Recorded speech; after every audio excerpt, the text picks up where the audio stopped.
ഒരു ജ്ഞാനിയുടെ പഠനം അവസാനിക്കുന്നതെപ്പോൾ? ദാമുവും വേലുവും ഒരേ ഗുരുവിൻ്റെ ശിഷ്യരായിരുന്നു. കുറേ നാളായി വേലുവിന് ഒരു സംശയം, ഗുരു തന്നേക്കാൾ അധികം ദാമുവിനെ സ്നേഹിക്കുന്നുണ്ടോ എന്ന്. ഒരു ദിവസം വേലു ഗുരുവിനോട് ആ കാര്യം പറഞ്ഞു. ഗുരു മറുപടിയൊന്നും പറയാതെ രണ്ടുപേരെയും അരികിൽ വിളിച്ചു പറഞ്ഞു, നിങ്ങൾ ഇരുവരും അടുത്തുള്ള ഗ്രാമത്തിൽ പോയി അവിടെയുള്ള ആളുകളെ വിദ്യ അഭ്യസിപ്പിക്കണം. 1 മാസം കഴിഞ്ഞ് തിരികെ വരണം. ഇരുവരും സന്തോഷത്തോടെ പോയി. വേലു ആ ഗ്രാമത്തിലെ കൽപ്പണിക്കാരുടെ അരികിൽ ചെന്നു അവരെ പഠിപ്പിക്കുവാൻ ശ്രമിച്ചു. അവർ പറഞ്ഞു, ഞങ്ങൾക്കിതിനൊന്നും സമയമില്ല, വളരെ പണി തീർക്കാനുണ്ട്.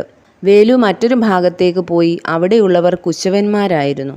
അവരെ പഠിക്കുവാൻ വിളിച്ചു. അവർക്കും പഠിക്കുവാൻ സമയമില്ലായിരുന്നു.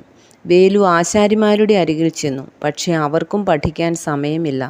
നിരാശനായി വേലു തിരികെ ആശ്രമത്തിലെത്തി ഗുരുവിനെ കണ്ടു വിവരങ്ങൾ പ്രസ്താവിച്ചു.